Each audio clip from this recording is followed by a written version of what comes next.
the bull jumping ceremony Bula of the Hammer tribe. This famous bull jumping ceremony of the Hammer tribe is the culmination of a 3-day-long rite of passage for a young boy transitioning into manhood. The event is graced by most of the communities across the Omo Valley in southwestern Ethiopia and is aimed at putting the young boy's valor and bravery to the test. He must be able to conquer his fears and get through with the task in order for him to be considered a man. This ritual is important because passing it qualifies him to own cattle, get married, and raise children. Jumping ceremony Bula of the Hammer tribe bull jumping ceremony usually takes place in October or November and involves running across the backs of 7 to 10 castrated bulls 4 times without falling. By tradition, the eldest child of the family must go through the bull jumping ceremony rite of passage before his younger ones can follow, and it is the father that decides when his eldest son is ready. The ceremony itself can be partaken by boys as young as 5 with the help of the community. When the father decides his son is ready, he gives him a small phallic carved wood called boko. The boy then hands it to the girls he meets along the way, and they must kiss it 3 times as a form of blessing, and then return it to him.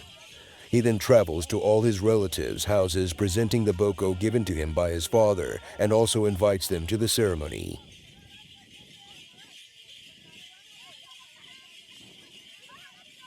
The timing of the ceremony is up to the parents of the young man, and the decision is based on the amount of time it would take them to prepare the feast, which usually happens after the harvest.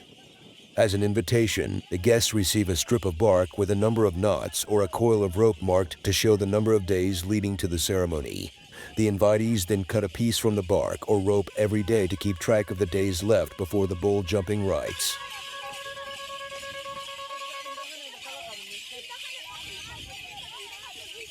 The bull jumping ceremony preparations. Before the young man leaps over the cattle, he passes through a curious rite of passage. His head is partially shaved and his body rubbed with sand, as this is believed to wash away his sins. He is also smeared with dung to give him strength, and strips of the bark of the tree are strapped around his body in a cross form for spiritual protection.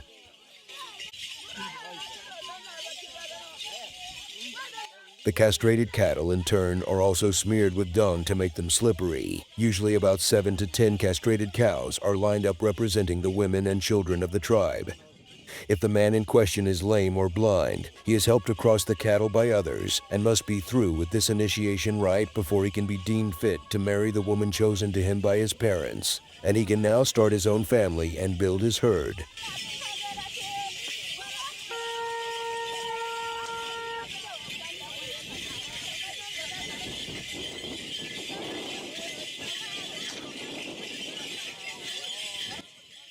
Bride price payments usually amount to about 36 goats and 20 cattle. A local alcoholic beverage made with sorghum is served to those who came to celebrate the bar mitzvah of the Hammer tribe. Hammer women dressed in their traditional regalia are adorned with bells around their legs while they dance together and play their loud horns. Initiating the boy into manhood. As sunset approaches, it is time for the young boy to be initiated through the ceremony, and according to tradition, he is usually stripped naked before he attempts the leap. With the blaring sounds of bells and horns in the air, the boy takes a leap usually 4 or 5 times across the castrated cattle, demonstrating his agility, valor, and strength.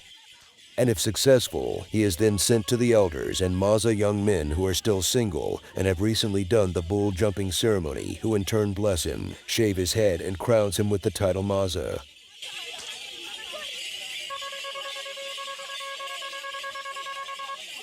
Initiating the boy into manhood, but if the odds are against him and he is unsuccessful, falling more than 4 times, he would have to wait for another year to try again. Once successful, he becomes a man, and animal skin is placed on his neck amid cheers from kinsmen and blowing of horns. The kinsmen and neighbors relocate for a huge dance, which usually continues until the early hours.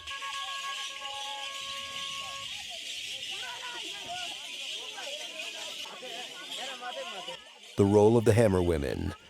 On the afternoon of the leap, women and young girls are whipped with a birch stick as part of the ritual ceremony.